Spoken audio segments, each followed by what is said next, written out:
नमस्कार साथियों, स्वागत है आपका जीएस मंथन में। आज हम अपनी जो सीरीज चल रही है यूपीएससी प्रीलिम्स के लिए, उसमें अगला टॉपिक पढ़ेंगे। जो अगला हमारा सब्जेक्ट पढ़ने वाला है वो है पॉलिटी। इससे पहले हमने प्रारंभिक भारत का इतिहास पढ़ रखा है, मध्य भारत का इतिहास पढ़ रखा है, आधुनिक भारत का इतिहास पढ़ रखा है। इन सब के हमने पीवाईक्यू कर रखे हैं। हमारा प्रयास इसमें यह है कि हम आपको ज्यादा से ज्यादा पीवाईक्यू इसमें समझाएं, कराएं, जिससे कि आप जब परीक्षा में जाएं तो आपको दिक्कत ना हो। कई बार क्या होता है हम उसको माफ कीजिए, कई बार क्या होता है हम इसको हल कर रहे होते हैं लेकिन समझ नहीं पाते हैं कैसे इलिमिनेट करें, कैसे चीजों को हल करें, कैसे प्रश्नों को देखें। तो आपको यदि पहली बार आप प्रीलिम्स देने जा रहे हैं तो भी आपके लिए बहुत फायदेमंद है।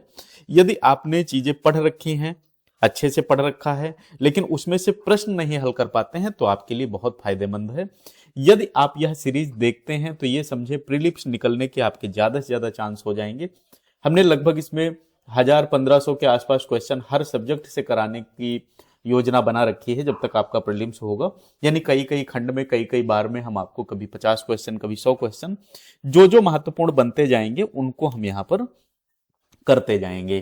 तो आपका बस काम ये रहेगा कि आप इसको जरूर देखें, जरूर पढ़ें, जिससे आपको प्रीलिम्स को एक मजबूती मिले। इसमें प्रश्न उसी स्तर के हैं जैसे आपकी परीक्षा में पूछे जाते हैं। पहली बार जो लोग क्लास देख रहे हैं उनको सब्सक्राइब करना चाहिए चैनल, जिससे आपको बराबर सारी चीजें आगे भी मिलती रहें। चलिए पहला प्रश्न देखते हैं। भारत के संविधान की प्रस्तावना के संदर्भ में निम्नलिखित कथनों पर विचार कीजिए। प्रस्तावना संविधान का अभिन्न अंग है और इसमें संशोधन किया जा सकता है। दूसरा है, प्रस्तावना में समाजवादी और पंथ निरपेक्ष शब्द मूल रूप से संविधान का हिस्सा थे। तीसरा आपका जो विकल्प है वह है, प्रस्तावना न्यायालय द्वारा प्रवर्तनीय नहीं है। ये तीन हमें कथन दिए गए हैं। इन कथनों के आधार पर हमें इसमें से बताना है कौन कौन सा कथन सही है। पहला दूसरा, दूसरा तीसरा, पहला तीसरा या फिर पहला दूसरा तीसरा, या तीनों आपके सही हैं, ऐसे बताना है आपको। आइए समझते हैं। प्रस्तावना संविधान का अभिन्न अंग है, बात सही है। इसमें संशोधन भी किया जा सकता है। अभी हम बताएंगे कि कैसे आपका संशोधन इसमें संभव है। फिर इसमें कहा गया है कि प्रस्तावना में समाजवादी और पंथ निरपेक्ष शब्द मूल संविधान का हिस्सा थे। ये बात गलत हो जाती है। तो हमने देखा दूसरा गलत है। तो जब दूसरा गलत है तो जहां जहां दूसरा विकल्प शामिल है वो पूरा हम गलत कर देंगे, यानी हमारा तीसरा सही हो जाएगा। और ये बात सही तो है ही है, प्रस्तावना न्यायालय द्वारा प्रवर्तनीय नहीं है। ठीक है, समझे कि कैसे इसको इलिमिनेट करके हम उत्तर निकालते हैं, वो भी समझ गए होंगे। अब इसको देखते हैं थोड़ा। आपने एक केस पढ़ा है, केशवानंद भारती। केशवानंद भारती, इस केस को आपने पढ़ रखा है। 1973 की बात है। तो इसमें क्या हुआ था, सुप्रीम कोर्ट ने माना था कि प्रस्तावना संविधान का अंग है। तो अगर आपसे केस पूछा जाए तो आपका 1973 केशवानंद भारती हो जाएगा। और 42वां संविधान संशोधन होता है, 42वें संविधान संशोधन। इसमें क्या हुआ था यह भी आपको पता होना चाहिए, 1976 की बात है। इसमें हुआ था भैया, समाजवादी, पंथ निरपेक्ष और अखंडता, तीन शब्द जोड़े गए थे। तीनों शब्द आपको पता होने चाहिए क्योंकि आपसे पूछ लिया जाता है। समाजवादी, पंथ निरपेक्ष और अखंडता, ये तीन शब्द जोड़े गए थे। तो आपका यह उत्तर समझ में आ गया होगा। आगे चलते हैं, अगला प्रश्न देखते हैं। 9वीं अनुसूची को भारतीय संविधान में किस संशोधन द्वारा जोड़ा गया था? प्रथम संशोधन 1951, 7वां संशोधन 1956, 42वां संशोधन 1976 या 44वां संशोधन 1978। तो 9वीं अनुसूची जो थी इसको संविधान में प्रथम संशोधन के द्वारा 1951 में जोड़ा गया था। इसमें नेहरू सरकार ने क्या किया था, भूमि सुधार कानूनों को अदालती चुनौती से बचाने के लिए 9वीं अनुसूची जोड़ी थी। फिर क्या हुआ, 2007 के आईआर कोयली केस के बाद अब इसके कानूनों की भी न्यायिक समीक्षा हो सकती है। ये आपको पता होना चाहिए कि अब इसमें कानूनों की जो न्यायिक समीक्षा है वह संभव है। तो इसका उत्तर आपका क्या हो जाएगा, ए हो जाएगा। पहला वाला हो जाएगा। यदि आपको यह प्रश्न समझ आ रहे हैं, ठीक लग रहे हैं और पहली बार आप चैनल पर आए हैं तो आप सब्सक्राइब जरूर करिएगा। यहाँ आपको मेंस के लिए भी बेहतर तरीके से चीजें कराई जाती हैं। एक चीज आपने सुनी होगी, लोग कहते हैं मेंस में सिलेक्शन हिंदी माध्यम का कम होता है। उसके पीछे एक कारण यही है कि हिंदी माध्यम से पढ़ाने वाले शिक्षक बहुत कम हैं, जो आपको एक एक चीज समझा के पढ़ाएं, सही से पढ़ाएं। इसलिए आवश्यक है कि आप चैनल सब्सक्राइब करो। यहाँ आपको मेंस के लिए निबंध लिखना सिखाया जाता है। कोई भी चीज मेंस में आप नहीं जानते हो, बहुत बेसिक स्तर से आपको सिखाया जाता है, क्योंकि मुझे पता है आपका उद्देश्य केवल प्री पास करना नहीं है। प्री के बाद मेंस, मेंस बाद इंटरव्यू और फाइनल सिलेक्शन आपका उद्देश्य है। इसलिए आवश्यक है कि आप चीजों को लगातार साथ में पढ़ते चलें। तो पहली बार चैनल पर आए हैं तो आपको सब्सक्राइब करना चाहिए। क्लास को पूरा देखना है। पूरा देखने से क्या है कि आपका सब्जेक्ट अच्छे से तैयार हो जाएगा। निम्नलिखित में से कौन सी विशेषता भारतीय संघीय व्यवस्था की नहीं है? संघीय व्यवस्था की नहीं है तो शक्तियों का स्पष्ट विभाजन, लिखित और सर्वोच्च संविधान, एकल नागरिकता या फिर स्वतंत्र न्यायपालिका। तो इसमें जो आपका एकल नागरिकता है, यह एकात्मक विशेषता है संविधान की, संघीय नहीं है। कैसी है यह? एकात्मक विशेषता है, एकात्मक विशेषता।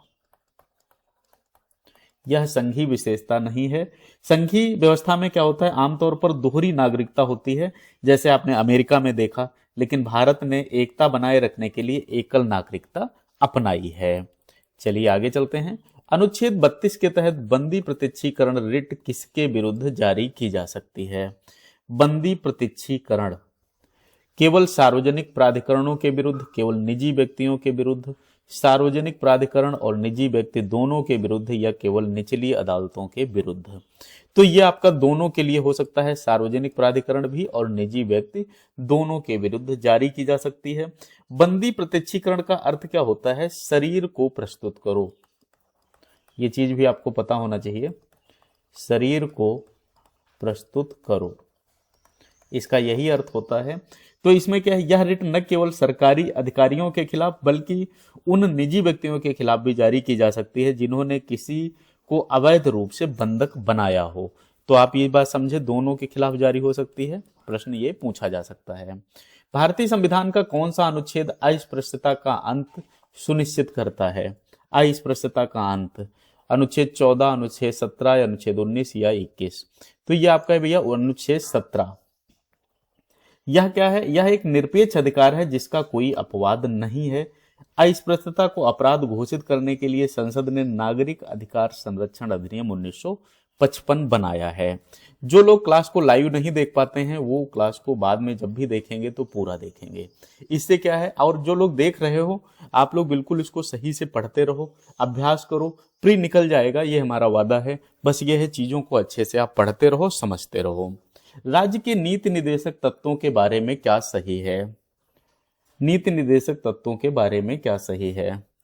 ये प्रकृति में न्यायोचित हैं, इन्हें किसी भी कानून द्वारा बदला नहीं जा सकता, ये शासन के लिए मूलभूत हैं, ये केवल केंद्र सरकार पर लागू होते हैं। बताइए भाई,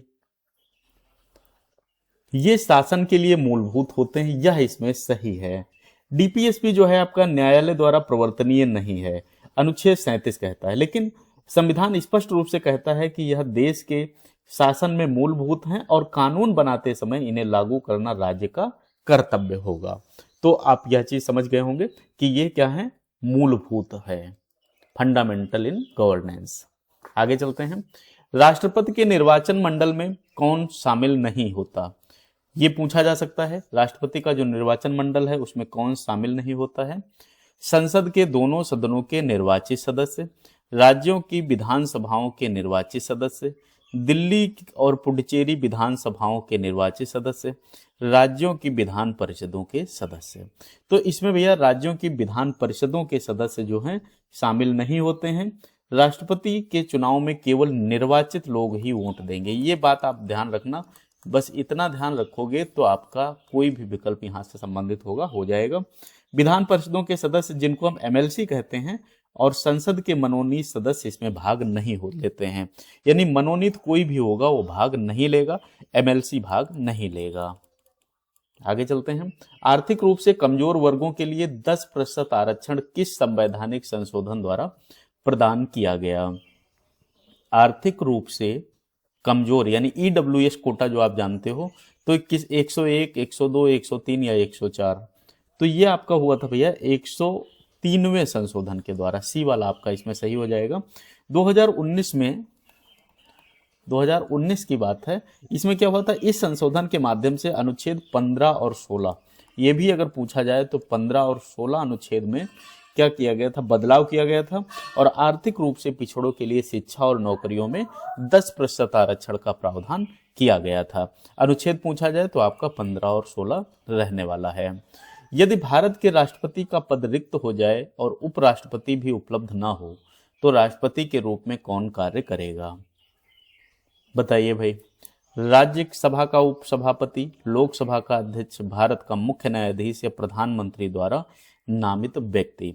तो इसमें यदि हम बात करेंगे तो भारत का जो मुख्य न्यायाधीश रहेगा वो, इसमें क्या है, इससे संबंधित यदि आपसे कोई नियम वगैरह पूछा जाए तो क्या रहेगा, राष्ट्रपति उत्तराधिकार अधिनियम 1969, ये ध्यान रखना आप। इसके अनुसार क्या होता है, राष्ट्रपति और उपराष्ट्रपति दोनों के न होने पर सुप्रीम कोर्ट का मुख्य न्यायाधीश जो है वह कार्यभार संभालेगा। और एकमात्र उदाहरण इसके लिए कौन हो जाएंगे, एम हिदायतुल्ला, ये एकमात्र इसके उदाहरण हैं। ये भी हमें ध्यान रखना रहेगा। ठीक है, आगे चलते हैं। पंचायती राज को संवैधानिक दर्जा किस समिति की सिफारिश के बाद दिया गया? पंचायती राज को संवैधानिक दर्जा बलवंत राय मेहता समिति, अशोक मेहता समिति, LM सिंघवी समिति या GVK राव समिति? तो संवैधानिक दर्जा जो है LM सिंघवी समिति के बाद दिया गया था। 1986 की बात है। 1986 में इस समिति ने पहली बार पंचायतों को संवैधानिक दर्जा देने की पुरजोर सिफारिश की थी। इसी के आधार पर अंततः 73वां और 74वां संशोधन जो है पारित हुआ था।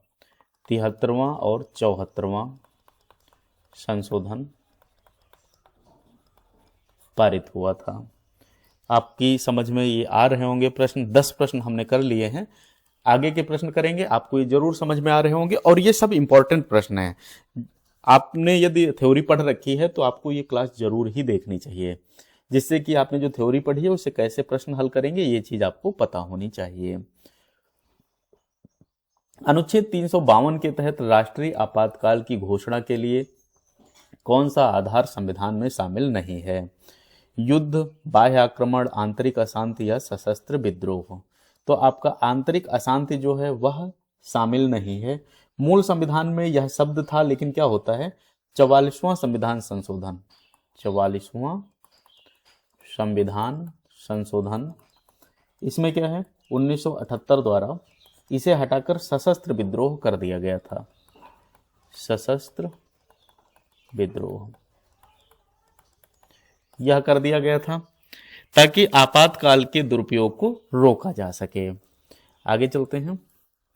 राज्यसभा के संदर्भ में निम्नलिखित में से कौन सा कथन सही है? यह एक स्थायी सदन है जिसे भंग नहीं किया जा सकता। इसके सभी सदस्य सीधे जनता द्वारा चुने जाते हैं। धन विधेयक केवल राज्यसभा में पेश किया जा सकता है। इसका कार्यकाल 5 वर्ष का होता है। नहीं भाई, इसका कार्यकाल तो 6 वर्ष का होता है। यह स्थायी सदन है, कार्यकाल वाली कोई बात नहीं होती है। इसमें क्या है, इसके 1/3 सदस्य जो होते हैं, 1/3 सदस्य हर दूसरे साल जो है सेवानिवृत्त होते रहते हैं और सदस्यों का कार्यकाल जो होगा वह 6 वर्ष का होगा। कार्यकाल कितना होगा, वह 6 वर्ष का होगा। सभा का कार्यकाल नहीं, सदस्यों का कार्यकाल। ये चीज भी आपको ध्यान रखनी रहेगी। अगला प्रश्न है, शून्यकाल भारतीय संसदीय व्यवस्था में किसकी देन है? अभी कुछ दिन पहले शून्यकाल बहुत ज्यादा चर्चा में भी था। किसकी देन है? ब्रिटिश संविधान की, अमेरिकी संविधान की, भारत की अपनी नवाचार है यानी अपना खुद का इनोवेशन है, या दक्षिण अफ्रीका की? तो ये जो शून्यकाल है भैया, ये भारत का खुद का नवाचार है। इसका उल्लेख क्या है, संसदीय नियमों में नहीं है। यह 1962 1962 से भारतीय संसदीय प्रक्रिया में अनौपचारिक रूप से विकसित हुआ, जहां सदस्य बिना पूर्व सूचना के महत्वपूर्ण मुद्दे उठा सकते हैं। ये एक बहुत महत्वपूर्ण कह सकते हैं इनोवेशन है, नवाचार है भारत का। इसमें सदस्य अपना मुद्दा उठा सकते हैं बिना किसी सूचना को दिए हुए। संविधान के किस अनुच्छेद के तहत भारत का महान्यायवादी नियुक्त किया जाता है? अनुच्छेद 76, अनुच्छेद 72, 48 या फिर 165। तो ये आपका अनुच्छेद 76 जो है इसके तहत होता है। महान्यायवादी भारत सरकार का मुख्य कानूनी सलाहकार होता है, मुख्य कानूनी सलाहकार होता है महान्यायवादी। इसमें क्या है, वह संसद के दोनों सदनों की कार्यवाही में भाग ले सकता है, बोल सकता है, लेकिन इसको एक बात भैया ध्यान रखने का, वोट करने का अधिकार नहीं है। ये भी आपसे कई बार पूछ लिया जाता है। इसको वोट करने का अधिकार नहीं है, बस ये भाग ले सकता है और बोल सकता है, यानी सलाह दे सकता है। आगे चलते हैं। संसद के 2 सत्रों के बीच अधिकतम कितना अंतराल हो सकता है? 3 महीने, 6 महीने, 4 महीने, 9 महीने, कितना? तो ये लगभग 6 महीने का अंतराल हो सकता है। अनुच्छेद 85 की बात है। अनुच्छेद 85 क्या कहता है? संसद के एक सत्र की अंतिम बैठक और अगले सत्र की पहली बैठक के बीच 6 महीने से अधिक का अंतराल नहीं होना चाहिए। इसलिए साल के अंदर कम से कम 2 सत्र अनिवार्य हो जाते हैं। आगे चलते हैं। पृथकता का सिद्धांत का संबंध किस अनुच्छेद से है? अनुच्छेद 13, 20, 25 या 31। पृथकता का सिद्धांत, तो ये भैया आपका अनुच्छेद 13 से है। इसमें क्या कहा गया है? यदि किसी कानून का एक हिस्सा मौलिक अधिकारों का उल्लंघन करता है तो केवल वह हिस्सा शून्य होगा, पूरा कानून नहीं। मान लेते हैं कोई कानून है तो वो भाई किसी के मौलिक अधिकार का उल्लंघन कर रहा है, तो उसका उतना हिस्सा ही शून्य कर दिया जाएगा, यानी अलग कर दिया जाएगा, पृथक कर दिया जाएगा। आगे चलते हैं। भारत के नियंत्रक एवं महालेखा परीक्षक का कार्यकाल कितना होता है? नियंत्रक एवं महालेखा परीक्षक का कार्यकाल कितना होता है? 5 वर्ष 62 वर्ष की आयु तक, 6 वर्ष 65 वर्ष की आयु तक, राष्ट्रपति के प्रसाद पर्यंत, या फिर 4 वर्ष 60 वर्ष की आयु तक। तो ये आपका कितना होगा? CAG का कार्यकाल भैया बताना है 6 वर्ष या फिर 65 वर्ष, जो पहले पूरा होगा तब तक रहेगा। CAG क्या करेगा? सार्वजनिक धन का रक्षक होता है। इसका काम क्या होता है? सार्वजनिक धन का रक्षक है ये CAG। इसमें क्या होता है? इसे हटाने की प्रक्रिया वही है जो सुप्रीम कोर्ट के न्यायाधीश की है, यानी यह राष्ट्रपति के प्रसाद पर्यंत पद धारण नहीं करता है। इसका अपना निर्धारित किया गया है। वित्त आयोग का गठन राष्ट्रपति द्वारा कितने वर्षों के अंतराल पर किया जाता है? हर 2 साल में, हर 5 साल में, हर 10 साल में, या आवश्यकता के अनुसार? तो यह आपका 5 साल में किया जाता है। कौन करेगा? अनुच्छेद 280 के तहत राष्ट्रपति वित्त आयोग का नियुक्त करते हैं। समझे?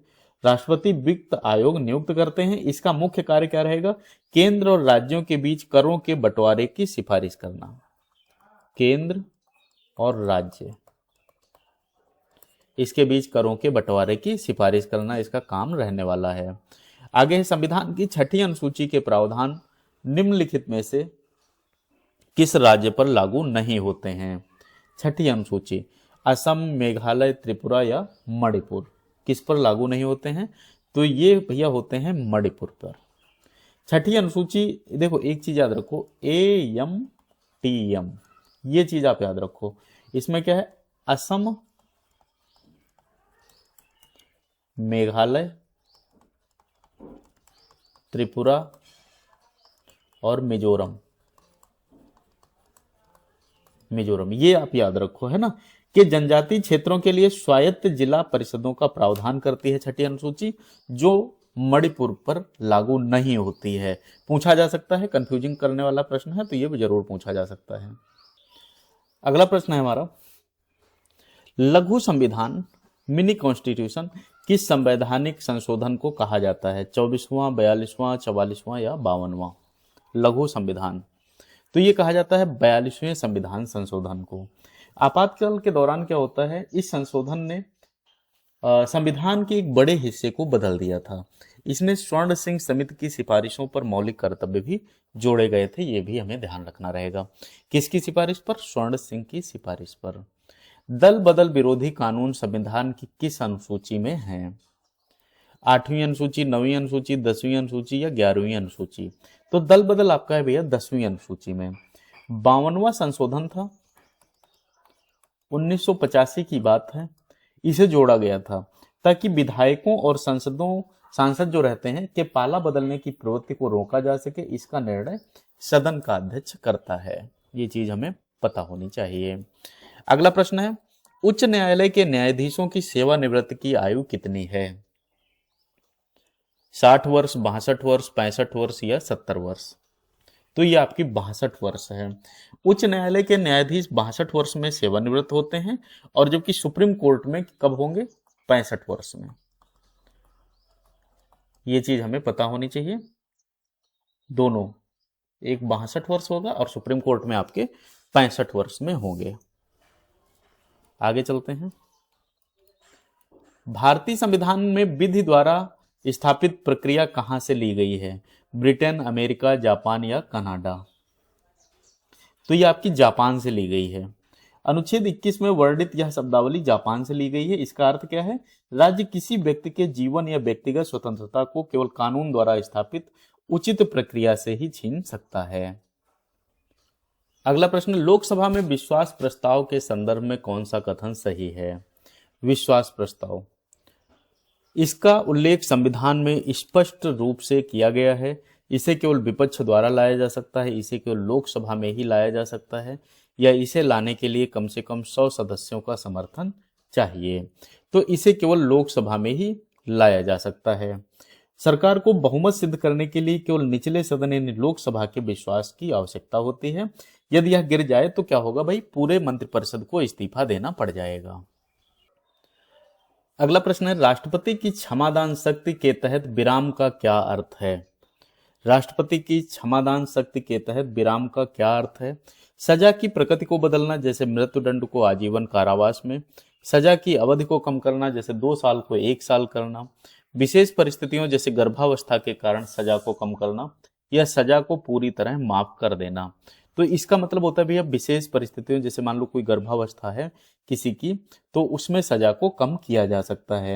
यानी विराम का अर्थ है कि किसी अपराधी की सजा को विशेष कारणों जैसे शारीरिक अपंगता या महिला अपराधों की, जैसे गर्भावस्था है तो उसको कम कर दें या अपने हिसाब से कर देना। तो इस प्रकार हमारे 25 प्रश्न पूरे हुए हैं। एक सूचना देते हैं, फिर आगे चलते हैं।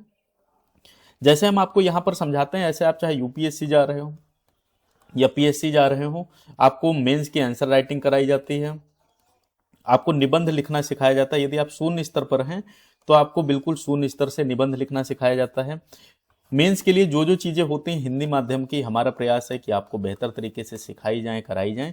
इसलिए पहली बार जो लोग क्लास देख रहे हैं, आपको चैनल सब्सक्राइब जरूर करना चाहिए, जिससे आपको सारी चीजें बराबर मिलती रहें। अगला प्रश्न है, न्यायिक समीक्षा के संदर्भ में निम्नलिखित कथनों पर विचार कीजिए। भारत के संविधान में न्यायिक समीक्षा शब्दावली का स्पष्ट रूप से उल्लेख किया गया है। दूसरा कथन है, यह न्यायपालिका को विधायी अधिनियमों और कार्यकारी आदेशों की संवैधानिकता की जांच की शक्ति देता है। तो भाई ऐसा कुछ उल्लेख नहीं है, इसमें केवल दूसरा सही होगा। संविधान में क्या है, न्यायिक समीक्षा का शब्द कहीं भी प्रयोग नहीं हुआ है, लेकिन अनुच्छेद 13, 32 और 226, ये चीज ध्यान रखना, अनुच्छेद 13, 32 और 226 न्यायपालिका को यह शक्ति देते हैं। यह शक्तियों के पृथक्करण और संविधान की सर्वोच्चता बनाए रखने के लिए अनिवार्य होता है। आगे चलते हैं। तदर्थ न्यायाधीशों यानी एडहॉक जज जिसको कहते हैं कि नियुक्त केवल कहां की जा सकती है? भारत के सर्वोच्च न्यायालय में, उच्च न्यायालय में, जिला एवं सत्र न्यायालय में, या फिर उपयुक्त सभी में। तो ये जो एडहॉक जज होते हैं ये केवल सर्वोच्च न्यायालय में नियुक्त किए जाते हैं। अनुच्छेद कौन सा रहेगा? 127।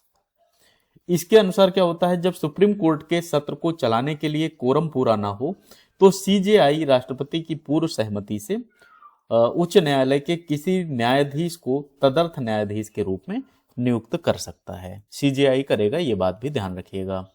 अंतर्राज्यीय परिषद की स्थापना किसके द्वारा की जा सकती है? संसद द्वारा, राष्ट्रपति द्वारा, राष्ट्रीय विकास परिषद द्वारा या क्षेत्रीय परिषदों के द्वारा। अंतर्राज्यीय परिषद की यदि हम बात करें तो स्थापना आपकी राष्ट्रपति के द्वारा की जाती है। और अनुच्छेद 263 की बात है यहाँ। 263 के तहत क्या होता है? राष्ट्रपति एक अंतर्राज्यीय परिषद की स्थापना कर सकते हैं यदि उन्हें लगे कि इससे सार्वजनिक हित की सेवा होगी। इसका मुख्य कार्य क्या रहेगा? केंद्र और राज्यों के बीच जो विवाद हैं उनकी जांच करना और समन्वय करना। आगे चलते हैं। भारतीय संविधान की 7वीं अनुसूची के तहत शिक्षा किस सूची का विषय है? संघ सूची, राज्य सूची, समवर्ती सूची या अवशिष्ट शक्तियां? तो शिक्षा आपका किसका है? समवर्ती सूची का विषय है, ये हमें ध्यान रखना है।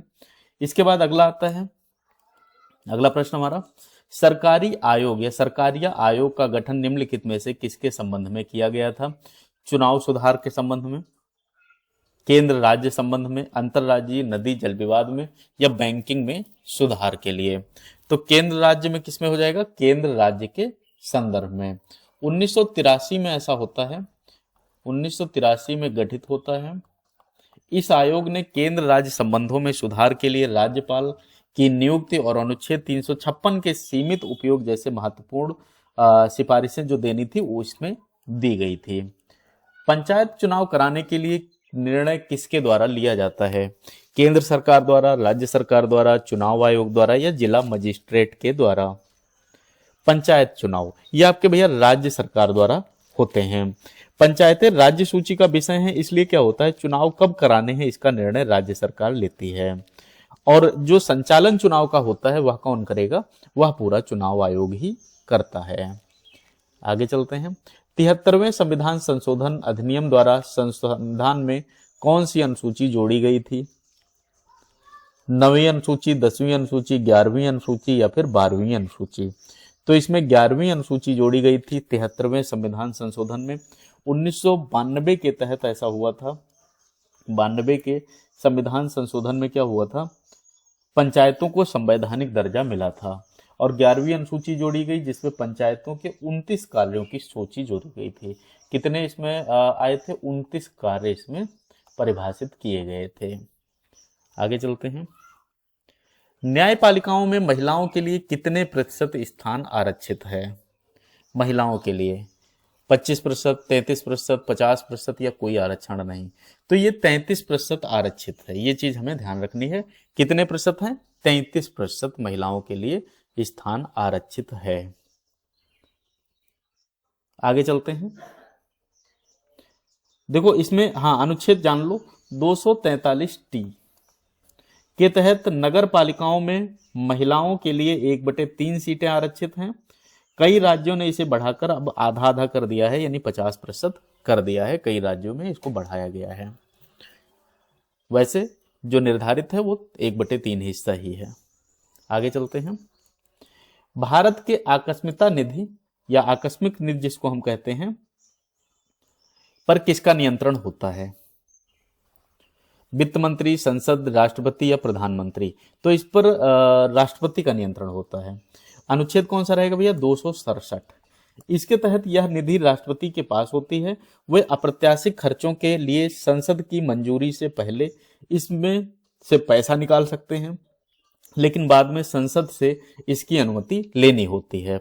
मतलब निकाल तो सकते हैं लेकिन संसद की अनुमति आवश्यक रहेगी। संविधान के किस अनुच्छेद के तहत राज्यों में राष्ट्रपति शासन लगाया जाता है? 352, 356, 360 या 368? तो ये आपका अनुच्छेद 356 रहने वाला है। यदि किसी राज्य में संवैधानिक तंत्र विफल हो जाता है तो राज्यपाल की रिपोर्ट पर या अन्यथा राष्ट्रपति वहां राष्ट्रपति शासन लगा सकते हैं। इसे राज्य आपातकाल भी कहा जाता है। इसको और एक चीज जो कही जाती है भैया वह क्या है? राज्य आपातकाल। आगे चलते हैं।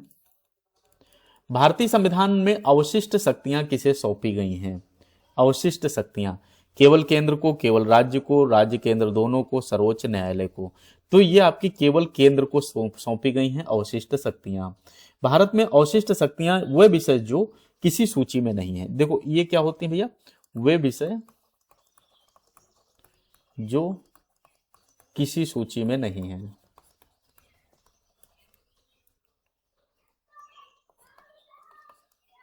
ये वो हो जाती हैं अवशिष्ट शक्तियां। ठीक है, तो केंद्र को दी गई हैं, कनाडा के मॉडल पर ये किया गया है, जबकि अमेरिका में ये राज्यों के पास होती हैं।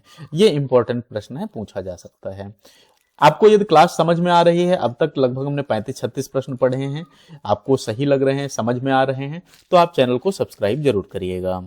मूल ढांचे का सिद्धांत सर्वोच्च न्यायालय ने किस मामले में प्रतिपादित किया था? गोलकनाथ मामला, मिनर्वा मिल मामला, केशवानंद भारती मामला, या फिर ए गोपालन मामला?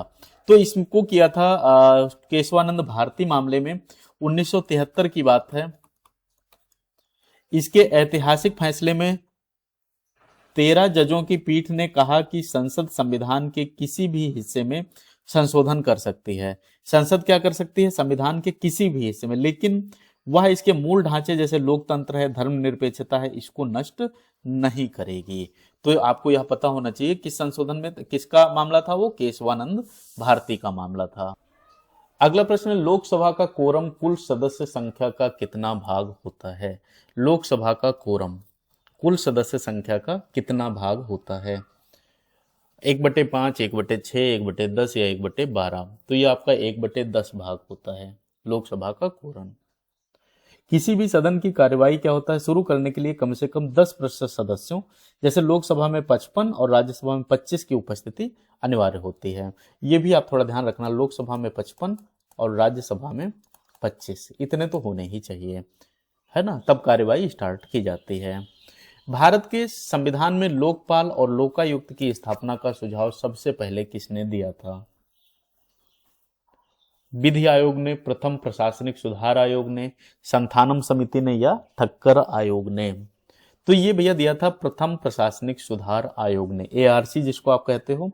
1966 की बात है।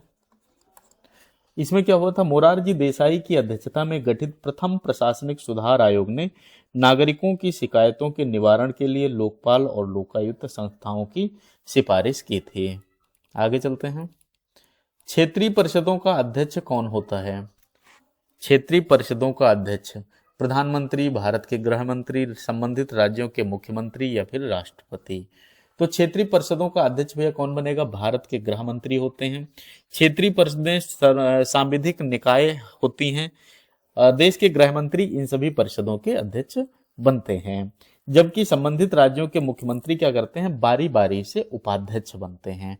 ये बात भी आप ध्यान रखिएगा। सर्वोच्च न्यायालय के न्यायाधीशों को हटाने के लिए संसद के प्रत्येक सदन में किस प्रकार के बहुमत की आवश्यकता होती है?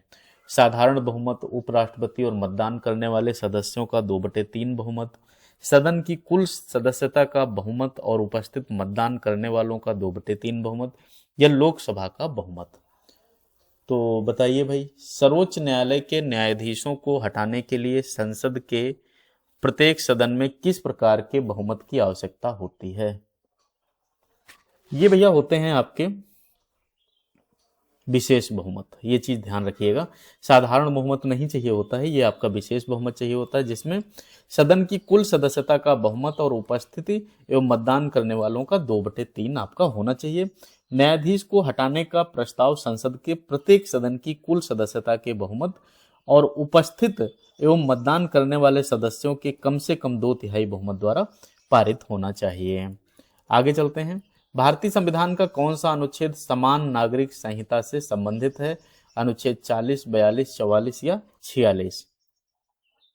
तो अनुच्छेद 44 जो है वो आपका इससे संबंधित है।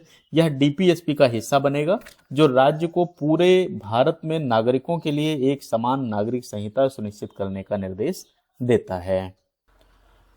अगला प्रश्न है, राष्ट्रपति द्वारा राज्यसभा में कितने सदस्यों को मनोनीत किया जाता है? 2, 10, 12 या 15? तो ये आपके 12 सदस्य ऐसे थे जो मनोनीत होते थे। और इसमें क्या है, राष्ट्रपति साहित्य है, विज्ञान है, कला है, इनसे मिलाकर 12 सदस्यों को मनोनीत करने की एक कह सकते हैं कि अधिकार रखता था। आगे चलते हैं। अविश्वास प्रस्ताव में के संदर्भ में निम्नलिखित कथनों पर विचार कीजिए। जैसे इसका संविधान कोई उल्लेख संविधान में नहीं है। इसे केवल लोकसभा में ही लाया जा सकता है। इसे लाने के लिए कम से कम 50 सदस्यों का समर्थन आवश्यक होता है। तो बताइए कौन सा इसमें सही, पहला दूसरा, दूसरा तीसरा, पहला तीसरा या पहला दूसरा तीसरा। तो भाई बताइए कौन सा सही है। अविश्वास प्रस्ताव यह केवल लोकसभा के नियमों में वर्णित है, पहली चीज है। तो फिर इसके बाद क्या हो जाता है, यदि यह पारित हो जाता है तो पूरी सरकार को इस्तीफा देना पड़ेगा, ये बात भी सही है। और राज्यसभा में यह नहीं लाया जा सकता है। ठीक है, तो आपके ये तीनों सही हो जाते हैं। संविधान में वैसा कोई वर्णित नहीं है, यह नियम के तहत है ना, और राज्यसभा में लाया नहीं जाएगा। ठीक है, तीनों आपके ये सही हो जाएंगे। भारतीय संविधान में एकल न्यायपालिका की व्यवस्था कहां से ली गई है? अमेरिका के संविधान से, कनाडा के संविधान से, भारत शासन अधिनियम 1935 से या ब्रिटेन के संविधान से? तो ये आपका 1935 से लिया गया है। संघीय व्यवस्था होने के बावजूद भारत में न्यायपालिका जो है आपकी एकीकृत है या एकल है। आप सीधे सीधे समझो, शीर्ष पर आपका क्या है, सर्वोच्च न्यायालय है, और उसके नीचे उच्च न्यायालय है, फिर आपके कह सकते हैं अधीनस्थ न्यायालय आते हैं। तो ये इससे लिया गया है 1935 से। राष्ट्रीय विकास परिषद का अध्यक्ष कौन होता है?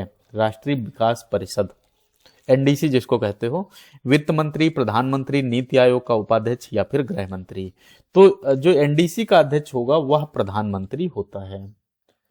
इसकी स्थापना कब होती है? एनडीसी की स्थापना होती है 1952 में। योजनाओं के क्रियान्वयन में राज्यों का सहयोग पाने के लिए की गई थी। प्रधानमंत्री इसके अध्यक्ष होंगे और सभी राज्यों के मुख्यमंत्री जो हैं वह इसके सदस्य होते हैं। आगे चलते हैं। पंचायतों में अनुसूचित जातियों जनजातियों के लिए आरक्षण का प्रावधान किस अनुच्छेद में है? अनुसूचित जातियों और अनुसूचित जनजातियों के आरक्षण का 243A, 243C, 243D या फिर 243K। तो ये आपका डी में है, 243D में। यह अनुच्छेद क्या करेगा, पंचायतों के प्रत्येक स्तर पर जनसंख्या के अनुपात में SC/ST के लिए सीटों के आरक्षण को अनिवार्य बनाएगा। आगे चलते हैं। परमादेश रिट का क्या अर्थ है? परमादेश रिट का क्या अर्थ है? सशरीर उपस्थित होना, हम आदेश देते हैं, अधिकार परीक्षा या फिर सूचित करना। तो इसका अर्थ होता है भैया हम आदेश देते हैं। यह रिट तब जारी की जाती है जब कोई सार्वजनिक अधिकारी या संस्था अपने कानूनी कर्तव्यों का पालन करने में विफल रहती है, तब परमादेश रिट जारी की जाती है। उच्च न्यायालय का न्यायाधीश अपना त्यागपत्र किसे संबोधित करके देता है? भारत के मुख्य न्यायाधीश को, राज्य के राज्यपाल को, भारत के राष्ट्रपति को या संबंधित उच्च न्यायालय के मुख्य न्यायाधीश को। तो यह आपका राष्ट्रपति को देगा, सी वाला सही हो जाएगा।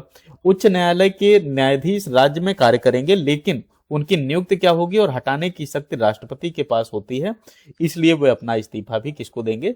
राष्ट्रपति को ही देंगे। आगे चलते हैं। 1992 के 74वें संविधान संशोधन का संबंध किससे है? ग्रामीण स्थानीय स्वशासन से, शहरी स्थानीय स्वशासन से, केंद्र राज्य वित्त संबंध से, दल बदल कानून से।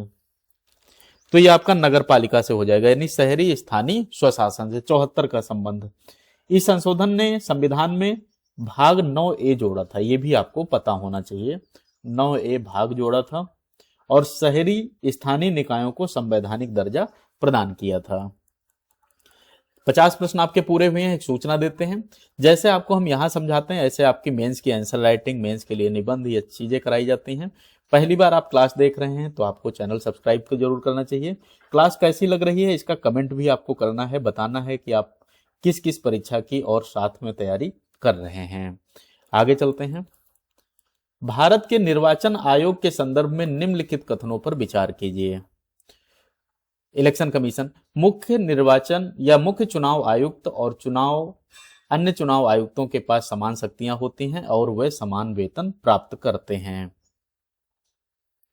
मुख्य चुनाव आयुक्त को केवल उसी प्रक्रिया से हटाया जाता है जिससे सर्वोच्च न्यायालय के न्यायाधीश को चुनाव आयोग के पास केवल संसद और राज्य विधानसभाओं के चुनाव कराने की शक्ति होती है। बताइए कौन सा सही है, पहला दूसरा तीसरा, दूसरा तीसरा या कौन सा? भाई देखो, मुख्य चुनाव आयुक्त की यदि हम बात करें तो चुनाव आयोग राष्ट्रपति, उपराष्ट्रपति, संसद और राज्य विधानसभाओं के चुनाव कराता है। पंचायतों और न्यायपालिकों के चुनाव कौन कराएगा? राज्य चुनाव आयोग कराएगा, केंद्रीय चुनाव आयोग नहीं कराएगा। तो आपका ये वाला हिस्सा तो गलत हो जाएगा, ये वाला गलत हो जाएगा। तो पहला दूसरा आपका इसमें सही होगा। राष्ट्रीय मानवाधिकार आयोग किस प्रकार का निकाय है? संवैधानिक निकाय, सांविधिक निकाय, कार्यकारी निकाय या गैर सरकारी संगठन? तो ये आपका सांविधिक निकाय है, स्टैच्यूटरी बॉडी इसको कहते हैं। एनएचआरसी क्या है?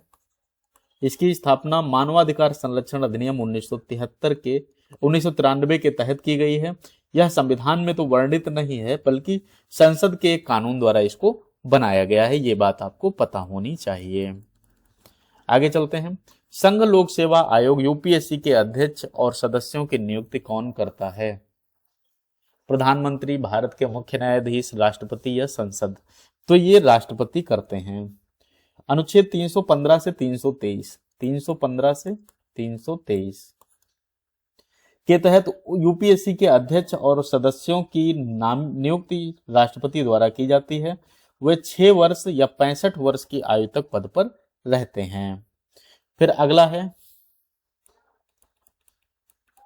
आगे आता है, भारतीय संविधान का कौन सा अनुच्छेद समान कार्य के लिए समान वेतन प्रदान करता है? अनुच्छेद 14, 16, 39 डी या 41? समान कार्य के लिए समान वेतन, तो ये 39 डी रहेगा। यह राज्य के नीति निर्देशक तत्वों का हिस्सा हो जाएगा। भाई 39 डी है तो यानी डीपीएसपी में आ जाएगा। यद्यपि क्या है, यह मौलिक अधिकार नहीं है, लेकिन अदालतों ने इसे अनुच्छेद 14 और 16 के साथ जोड़ा है और एक यह संवैधानिक लक्ष्य माना गया है। आगे चलते हैं। प्राक्कलन समिति के संदर्भ में क्या सही है? इसमें लोकसभा और राज्यसभा दोनों के सदस्य होते हैं। इसके सभी 30 सदस्य केवल लोकसभा से होते हैं। इसका कार्यकाल 2 वर्ष का होता है। कोई भी मंत्री इसका अध्यक्ष हो सकता है। तो ये तो भैया केवल बी वाला सही हो जाएगा। प्राक्कलन समिति संसद की सबसे बड़ी समिति है। इसमें 30 सदस्य होते हैं और सभी सदस्य जो है लोकसभा से चुने जाते हैं, ताकि क्या हो, बजटीय अनुमानों की जांच में जनता के प्रतिनिधियों का वर्चस्व बना रहे। अगला प्रश्न है, निम्नलिखित में से किस केंद्र शासित प्रदेश की अपनी विधानसभा है? चंडीगढ़, लद्दाख, पुदुचेरी, दादरा नगर हवेली? तो पुदुचेरी जो है, पांडिचेरी भी जिसको कहते हो, इसमें वर्तमान में दिल्ली, पुदुचेरी और जम्मू कश्मीर, ये चीज ध्यान रखना, दिल्ली, पुदुचेरी और जम्मू कश्मीर। इसमें क्या है, विधानसभा का प्रावधान है। शेष यूटी जो है प्रशासन सीधे राष्ट्रपति द्वारा नियुक्त प्रशासक या उपराज्यपाल के माध्यम से चलाए जाते हैं। लोक लेखा समिति का मुख्य कार्य क्या है? नए करों का सुझाव देना, कैग की रिपोर्ट की जांच करना, सैन्य खर्चों की निगरानी करना या राष्ट्रपति के वेतन का निर्धारण करना। तो कैग की रिपोर्ट की जांच कौन करेगा? लोक लेखा समिति करेगा। पीएसी संसद की सबसे पुरानी समिति मानी जाती है, इस चीज को भी ध्यान रखिएगा। इसका मुख्य कार्य क्या है? यह देखना कि पैसा उसी काम में खर्च हुआ है जिसके लिए संसद ने अनुमति दी थी। परंपरा के अनुसार इसका अध्यक्ष कौन होगा? विपक्ष का होगा। इसका अध्यक्ष हमेशा विपक्ष का रखा जाएगा। भारतीय संविधान के किस अनुच्छेद में संशोधन की प्रक्रिया का वर्णन है? 352, 356, 360 या फिर 368? संशोधन आपका 368 में है। इसके तहत क्या है, संसद संविधान में 3 प्रकार के संशोधन कर सकती है। साधारण बहुमत है, विशेष बहुमत है और विशेष बहुमत के साथ आधे राज्यों की सहमति, ऐसे करके आपके संशोधन इसमें बताए गए हैं। वित्त विधेयक और धन विधेयक में मुख्य अंतर क्या है? सभी वित्त विधेयक धन विधेयक होते हैं, सभी धन विधेयक वित्त विधेयक होते हैं। ये इंपॉर्टेंट है, ऐसा करके कई बार पूछ लेता है। धन विधेयक राज्यसभा में पेश किया जाता है। वित्त विधेयक पर राष्ट्रपति की पूरी सहमति आवश्यक नहीं है। तो आपका यहाँ पर बी सही हो जाएगा। सभी धन विधेयक क्या होंगे? वित्त विधेयक होते हैं। धन विधेयक क्या है? 110 वित्त विधेयक की ही एक श्रेणी है। हर धन विधेयक वित्त विधेयक होता है, लेकिन हर वित्त विधेयक धन विधेयक नहीं होता है। आगे चलते हैं। राष्ट्रीय महिला आयोग की स्थापना किस वर्ष की गई थी? 1990, 1992, 1995 या फिर 2000? तो ये आपके 1992 में की गई थी। राष्ट्रीय महिला आयोग अधिनियम 1990 के तहत जनवरी 1992 में इसकी स्थापना महिलाओं के अधिकारों की रक्षा और शिकायतों के निवारण के लिए की गई थी। आपको उम्मीद है प्रश्न समझ में आ रहे होंगे। देखो ऐसे ही आपके सारे सब्जेक्ट के हम प्रश्न कराएंगे, जितने आपके और सब्जेक्ट हैं सबके कराएंगे। आप इसको अगर रेगुलर देखते रहेंगे तो लगभग 10,000 प्रश्न आपको अंत तक मिल जाएंगे, जिनको आप अच्छी तरह से समझे हुए होंगे। अनुच्छेद संविधान प्रश्न 61 देखते हैं। संविधान की 8वीं अनुसूची में वर्तमान में कितनी भाषाएं शामिल हैं? 14, 18, 22 या 25? तो अभी 22 भाषाएं हैं। मूल संविधान में कितनी थी? मूल संविधान की यदि हम बात करें तो इसमें होती हैं 14। समय समय पर संशोधन होते हैं। इसके बाद क्या होता है, जैसे सिंधी, कोंकणी, मणिपुरी, नेपाली, बोडो, डोंगरी, मैथिली, संथाली, इन भाषाओं को बाद में जोड़ा भी जाता है। तो अभी टोटल कितनी हो जाती हैं? 22 भाषाएं हो जाती हैं। तारांकित प्रश्नों के बारे में बताइए। इनका उत्तर लिखित में दिया जाता है, इनका उत्तर मौखिक रूप से दिया जाता है और पूरक प्रश्न पूछे जा सकते हैं। इनके लिए 10 दिन का नोटिस अनिवार्य होता है। ये केवल निजी सदस्यों द्वारा पूछे जाते हैं तारांकित प्रश्न। तो ये मौखिक वाले होते हैं। इनका उत्तर क्या होगा भैया? मौखिक रूप से दिया जाता है और पूरक प्रश्न पूछे जा सकते हैं। ये स्टार लगे हुए होते हैं, तारा लगे हुए होते हैं, और इसलिए सदन में क्या है, उसी समय क्रॉस क्वेश्चन या पूरक प्रश्न पूछे जा सकते हैं। पूरक मतलब क्रॉस क्वेश्चन होता है। भारत का प्रथम विधि अधिकारी किसे माना जाता है? प्रथम विधि अधिकारी मुख्य न्यायाधीश को, विधि मंत्री को, महान्यायवादी को या महाधिवक्ता को? तो ये आपका महान्यायवादी जो होता है उसी को प्रथम विधि अधिकारी बोलते हैं। अनुच्छेद 76 के तहत नियुक्त महान्यायवादी भारत सरकार का सर्वोच्च कानूनी अधिकारी होता है। वह किसी भी न्यायालय में सरकार का पक्ष रख सकता है, यह उसको अधिकार होता है। संविधान सभा की पहली बैठक कब हुई थी? 9 दिसंबर 1946, 15 अगस्त 1947, 26 नवंबर 1949 या 26 जनवरी 1950? तो पहली बैठक आपकी हुई थी 9 दिसंबर 1946। इसी दिन क्या हुआ था, डॉक्टर सच्चिदानंद सिन्हा को अस्थायी अध्यक्ष चुना गया था। बाद में 11 दिसंबर को क्या हुआ था, राजेंद्र प्रसाद जी को स्थायी अध्यक्ष चुना गया था। पंचायतों के लिए राज्य वित्त आयोग का गठन कौन करता है? राज्य वित्त आयोग राष्ट्रपति, मुख्यमंत्री, राज्यपाल या विधानसभा अध्यक्ष? तो पंचायतों के लिए हमेशा कौन करेगा भैया? ये राज्यपाल करेगा। अनुच्छेद कौन सा है? 243I। इसके अनुसार राज्यपाल हर 5 साल में राज्य वित्त आयोग का गठन करते हैं, जो पंचायतों की वित्तीय स्थिति की समीक्षा करता है। भारत के संविधान में मौलिक कर्तव्यों को कब जोड़ा गया है? 1950 में, 1976 में, 1978 में और 2002 में? मौलिक कर्तव्य, तो मौलिक कर्तव्य आपके 1976 में जोड़े जाते हैं। स्वर्ण सिंह समिति की सिफारिश पर इसमें 10 मौलिक कर्तव्य जोड़े जाते हैं। 11वां मौलिक कर्तव्य आपका 11वां, ये चीज भी ध्यान रखना, ये आपका जोड़ा जाता है शिक्षा का अवसर। शिक्षा का अवसर ये 2002 में, ठीक है। तब 86 नंबर का संविधान संशोधन था। राष्ट्रपति के महाभियोग का आधार क्या है? सिद्ध कदाचार, अक्षमता, संविधान का उल्लंघन या भ्रष्टाचार के आरोप? तो यदि संविधान का उल्लंघन करते हैं तो अनुच्छेद 61 के तहत इसी आधार पर राष्ट्रपति पर महाभियोग चलाया जा सकता है। संविधान का उल्लंघन क्या है ये उसमें संविधान में परिभाषित नहीं है, ये चीज भी ध्यान रखो। नीति आयोग के बारे में निम्नलिखित कथनों पर विचार कीजिए। यह एक संवैधानिक निकाय है, इसका अध्यक्ष प्रधानमंत्री होता है। तो संवैधानिक नहीं है, केवल दूसरा इसमें सही हो जाएगा। नीति आयोग 1 जनवरी 2015 को योजना आयोग के स्थान पर बनाया गया। यह एक गैर संवैधानिक और गैर सांविधिक निकाय है जो केवल कैबिनेट के प्रस्ताव से बना हुआ है। आगे चलते हैं। सर्वोच्च न्यायालय के न्यायाधीशों की संख्या बढ़ाने की शक्ति किसके पास है? राष्ट्रपति, संसद, मुख्य न्यायाधीश या विधि मंत्रालय? संख्या बढ़ाने की शक्ति केवल संसद के पास है भैया, ये चीज भी हमें ध्यान रखनी है, केवल संसद के पास। आगे चलते हैं। प्रोटोकॉल के अनुसार भारत के वरीयता क्रम में सबसे ऊपर कौन है? राष्ट्रपति, प्रधानमंत्री, पूर्व राष्ट्रपति, राष्ट्रपति या उपराष्ट्रपति? कौन है? ये राष्ट्रपति है। राष्ट्रपति भारत का प्रथम नागरिक होता है। वरीयता क्रम में राष्ट्रपति, फिर उपराष्ट्रपति, फिर प्रधानमंत्री, फिर राज्यों के राज्यपाल, ऐसे करके आते हैं। ये चीज हमें ध्यान रखनी है। बंदी प्रत्यक्षीकरण का शाब्दिक अर्थ क्या है? बंदी प्रत्यक्षीकरण, हम आदेश देते हैं, अधिकार परीक्षा, या शरीर को प्रस्तुत करना या रोकना। तो यह आपका शरीर को प्रस्तुत करना इसका है। यह व्यक्तिगत स्वतंत्रता का सबसे बड़ा रक्षक रिट माना जाता है। इसके माध्यम से न्यायालय किसी भी व्यक्ति को अवैध हिरासत से तुरंत रिहा करने का आदेश दे सकता है। आगे चलते हैं। ग्राम सभा में कौन शामिल होता है? गांव के सभी पुरुष, पंचायत के निर्वाचित सदस्य, गांव की मतदाता सूची में पंजीकृत सभी व्यक्ति, या गांव के सभी निवासी। ग्राम सभा, तो इसमें जो पंजीकृत मतदाता होते हैं वो इसमें शामिल माने जाते हैं। ग्राम सभा प्रत्यक्ष लोकतंत्र का उदाहरण मानी जाती है। गांव का हर वह व्यक्ति जिसका नाम निर्वाचन नामावली में है, वह उस गांव का सदस्य हो जाएगा।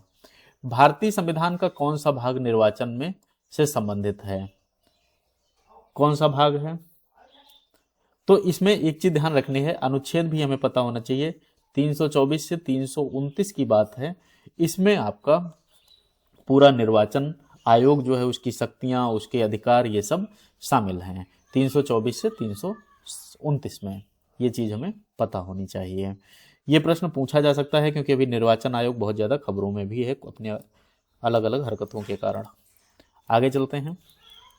वित्त आयोग अपनी रिपोर्ट किसे सौंपता है? संसद को, प्रधानमंत्री को, राष्ट्रपति को, या फिर वित्त मंत्री को? तो वित्त आयोग हमेशा राष्ट्रपति को सौंपेगा। वित्त आयोग अपनी सिफारिश राष्ट्रपति को सौंपता है और राष्ट्रपति उसे संसद के दोनों सदनों के पटल पर रखवाते हैं। आगे चलते हैं। मंत्रिपरिषद किसके प्रति सामूहिक रूप से उत्तरदायी होती है? तो मंत्रिपरिषद किसके प्रति होगी? राष्ट्रपति के प्रति, प्रधानमंत्री के प्रति, लोकसभा के प्रति, या फिर संसद के प्रति? तो ये तो भैया लोकसभा के प्रति होगी ना। 75(3) अनुच्छेद 75(3) ये क्या कहता है? मंत्रिपरिषद सामूहिक रूप से केवल निचले सदन यानी लोकसभा के प्रति जवाबदेह होगी, और यदि लोकसभा अविश्वास प्रस्ताव पारित कर देती है तो फिर सरकार गिर जाएगी, यानी वहीं पर सरकार गिर जाएगी। 75 क्वेश्चन हमारे पूरे हो गए हैं। यदि आप लोगों ने अब तक सब्सक्राइब नहीं किया है तो जरूर करिएगा। पूरी क्लास आपको ये देखनी है। जितनी पीवाईक्यू सीरीज हम चलाने वाले हैं उनको आपको देखना है। जब आप टाइम पाएं तब देखें, कोई जरूरी नहीं आप इसको लाइव में ही देखो, जब टाइम पाओ तब देखो, लेकिन यह है इसको पूरा जरूर करिएगा। अगला प्रश्न है, वित्तीय आपातकाल के संदर्भ में कौन सा कथन सही है? इसे अनुच्छेद 356 के तहत लगाया जाता है।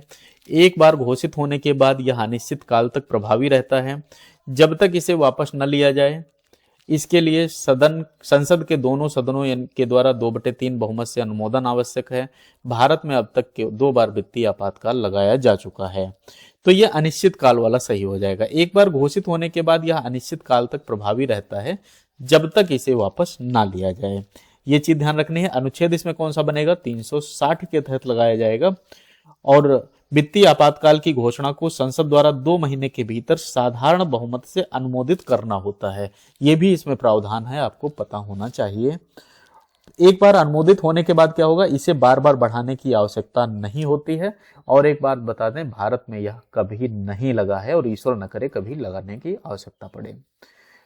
भारतीय संविधान की 9वीं अनुसूची के संदर्भ में IR कोयली केस 2007 का महत्व क्या है? इसको हमने थोड़ा ऊपर पढ़ा भी था, एक प्रश्न में हमने पढ़ा था। ये इंपॉर्टेंट प्रश्न बन रहा है, हो सकता है आपसे पूछा जाए। कौन सा हो जाएगा? इसने प्रस्तावना को संविधान का अंग माना। इसने कहा कि 9वीं अनुसूची में शामिल कानून न्यायिक समीक्षा से मुक्त नहीं है। इसने निजता के अधिकार को मौलिक अधिकार घोषित किया। इसने शिक्षा के अधिकार को लागू करने का निर्देश दिया। तो कौन सा हो जाएगा? इसने कहा 9वीं अनुसूची में शामिल कानून न्यायिक समीक्षा से मुक्त नहीं है, ये वाला इससे संबंधित है, यानी ये 9वीं अनुसूची से संबंधित हो जाएगा। राज्य लोक सेवा आयोग के जो अध्यक्ष हैं उनको कौन हटा सकता है? संबंधित राज्य का राज्यपाल, संबंधित राज्य का मुख्यमंत्री, भारत का राष्ट्रपति, या फिर राज्य विधानसभा का अध्यक्ष। तो ये राष्ट्रपति ही हटाएंगे। इसमें क्या है, इनके अध्यक्ष और सदस्यों की नियुक्ति राज्यपाल करेगा, लेकिन उसे हटाएगा कौन? केवल राष्ट्रपति, जांच करने के बाद, यदि उनकी स्वतंत्रता सुनिश्चित करने के लिए की गई है। मतलब राज्यपाल रख लेगा, लेकिन हटाने के लिए तो विधि लंबी है।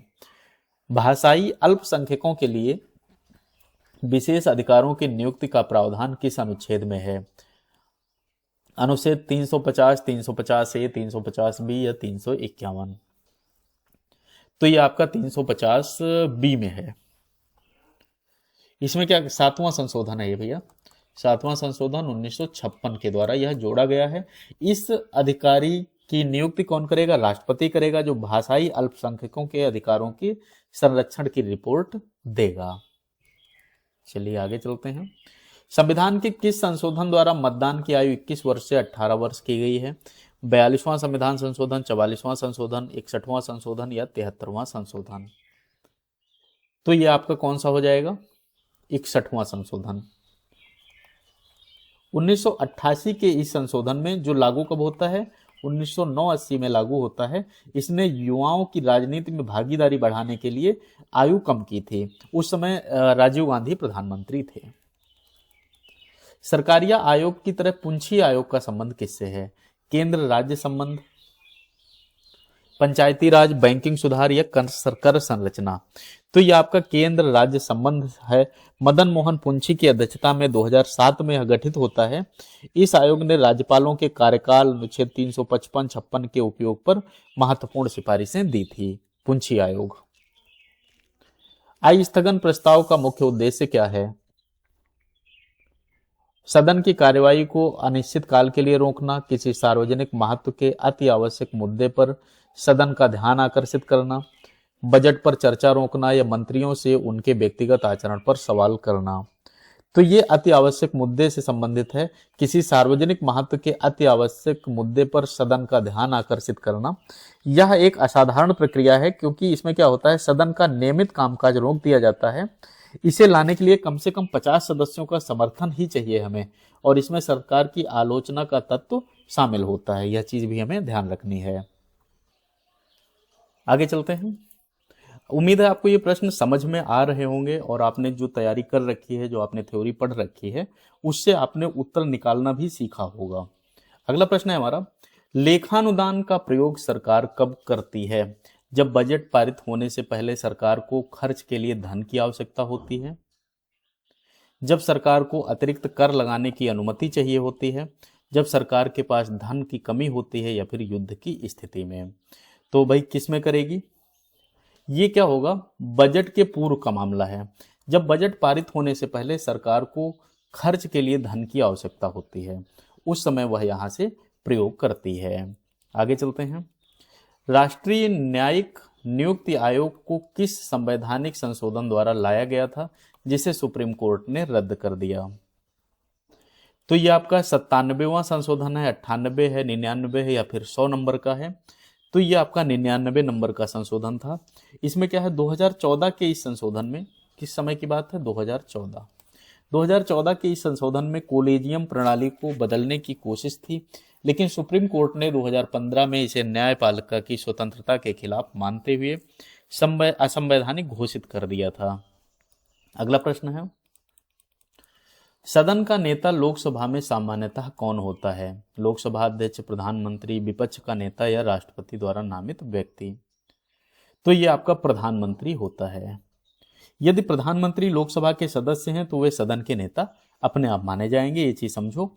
यदि वे राज्यसभा के सदस्य हैं तो वे लोकसभा के किसी अन्य मंत्री को सदन का नेता मनोनीत कर देते हैं। अगर वो राज्यसभा से हैं तो यहां से भी मनोनीत कर दिया जाएगा। आगे चलते हैं। भारतीय संविधान का कौन सा अनुच्छेद विदेशी नीति या अंतरराष्ट्रीय शांति को बढ़ावा देने से संबंधित है? 48, 50, 51 या 51A? तो ये 51 नंबर का हो जाएगा। यह क्या है, जो आपके डीपीएसपी है, नीति निदेशक तत्व, उनका हिस्सा माना जाता है ना। यह राज्य को अंतरराष्ट्रीय शांति, सुरक्षा और राष्ट्रों के बीच न्यायसंगत और सम्मानजनक संबंधों को बढ़ावा देने का निर्देश देता है। आगे चलते हैं। धन विधेयक के संदर्भ में राज्यसभा की शक्तियां क्या हैं? वे इसे अस्वीकार कर सकते हैं, वे इसमें संशोधन कर सकते हैं, वे अधिकतम 14 दिनों तक रोक सकते हैं, वह इसे राष्ट्रपति को वापस भेज सकते हैं। 14 दिन वाली बात सही है। धन विधेयक पर राज्यसभा को बहुत सीमित शक्तियां हैं। वह ना तो इसे अस्वीकार कर सकते हैं, ना ही संशोधित कर सकते हैं। वे केवल सुझाव दे सकते हैं। यदि 14 दिनों में वापस नहीं किया तो वे इसे पारित मान लिया जाता है। आगे चलते हैं। लैम डक सत्र, लैम डक सत्र का क्या अर्थ है? संसद का वह सत्र जिसमें कोई काम न हो, नई लोकसभा के चुनाव के बाद पुरानी लोकसभा का अंतिम सत्र, विपक्ष द्वारा किया गया बहिष्कृत सत्र या राष्ट्रपति द्वारा बुलाया गया विशेष सत्र। तो यह आपका हो जाएगा कि जैसे जब नई लोकसभा के चुनाव के बाद पुरानी लोकसभा का अंतिम सत्र होगा उसे लैम डक सत्र कहा जाता है। आगे चलते हैं। भारत के संविधान में सहकारी समितियों को किस संशोधन द्वारा जोड़ा गया है? 91, 97, 99 या 101? सहकारी समितियां, यह आपके 97 नंबर का जो संशोधन था उसमें जोड़ा गया है। 2011 का यह संशोधन है। इस संशोधन ने सहकारी समितियों को एक मौलिक अधिकार यानी आर्टिकल 19 और एक नीति निर्देशक तत्व जो 438 है को संविधान में एक नया भाग बनाया था। आगे चलते हैं। विप का पद भारतीय संसदीय व्यवस्था में कहां से लिया गया है? अमेरिकी संविधान, ब्रिटिश संसदीय परंपरा, आयरलैंड का संविधान या भारत शासन अधिनियम 1919? तो ये ब्रिटिश संसदीय प्रक्रिया से लिया गया है, परंपरा से लिया गया है। विप एक राजनीतिक दल का अधिकारी होता है जो सदन में अपने सदस्यों की उपस्थिति और उनके मतदान व्यवहार को नियंत्रित करता है। निर्देश का उल्लंघन करने पर सदस्य की सदस्यता जा सकती है, ये भी हमें पता होना चाहिए। राज्यपाल को पद की शपथ कौन दिलाता है? भारत का राष्ट्रपति, भारत का मुख्य न्यायाधीश, संबंधित राज्य के उच्च न्यायालय का मुख्य न्यायाधीश या निवर्तमान राज्यपाल? तो ये आपका संबंधित राज्य के उच्च न्यायालय का जो मुख्य न्यायाधीश होगा वह इसको शपथ दिलाएगा। राज्यपाल की नियुक्ति राष्ट्रपति करते हैं लेकिन उन्हें शपथ उस राज्य के उच्च न्यायालय के मुख्य न्यायाधीश दिलाते हैं। आगे चलते हैं।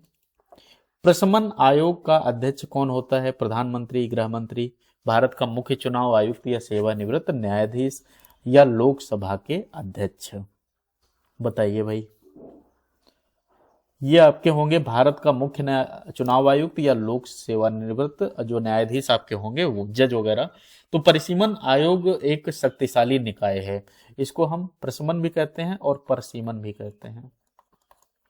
शक्तिशाली निकाय है। इसमें क्या है, जिसके आदेशों को अदालत में चुनौती नहीं दी जा सकती है। इसका कार्य क्या है? जनगणना के आधार पर लोकसभा विधानसभा क्षेत्रों की सीमाएं तय करना इसका काम होता है। भारतीय संविधान का कौन सा अनुच्छेद संसद को नए राज्यों के गठन की शक्ति प्रदान करता है? 1, 2, 3, 4। तो ये अनुच्छेद 3 जो है आपका वह क्या करेगा? अनुच्छेद 2 क्या है? विदेशी क्षेत्रों को भारत में शामिल करने से संबंधित है। जबकि 3 क्या है? मौजूदा राज्यों के नाम बदलने, सीमा बदलने या राज्य द्वारा दूसरे राज्य बनाने की शक्ति संसद को देता है। छावनी बोर्ड का प्रशासन किसके नियंत्रण में होता है? राज्य सरकार, केंद्रीय रक्षा मंत्रालय, केंद्रीय गृह मंत्रालय या जिला मजिस्ट्रेट? छावनी बोर्ड हमेशा रक्षा मंत्रालय के अंतर्गत आएगा। न्यायपालिकाओं के विपरीत छावनी बोर्ड उन क्षेत्रों में नागरिक प्रशासन के लिए होते हैं जहां सेना निवास करती है। यह रक्षा मंत्रालय के तहत एक वैधानिक निकाय माना गया है। फिर आता है संसदीय विशेषाधिकार का उल्लेख किस अनुच्छेद में है? संसदीय विशेषाधिकार का उल्लेख किस अनुच्छेद में है? 102, 105, 110 किसमें? या फिर 123? तो ये आपका है 105 में। 105 में है। इसमें संसद सदस्यों को सदन में बोलने की आजादी और कार्यवाही के दौरान गिरफ्तारी से सुरक्षा, दीवानी मामलों जैसे अधिकार मिलते हैं। विधायकों के लिए यही अधिकार अनुच्छेद 194 में दिए गए हैं। आगे चलते हैं।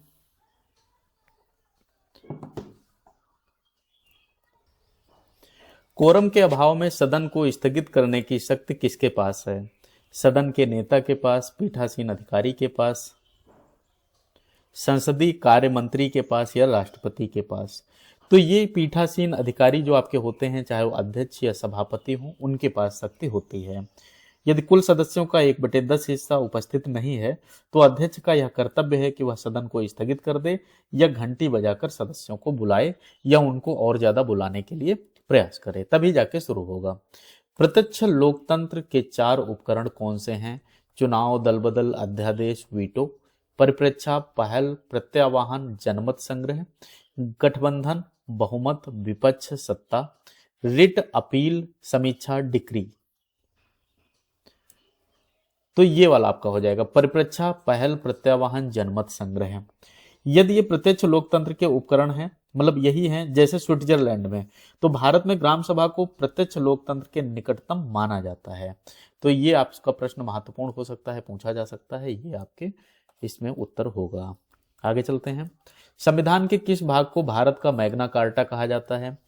भाग 2 नागरिकता, भाग 3 मौलिक अधिकार, भाग 4 डीपीएसपी, या भाग आपका जो है 8 पंचायत।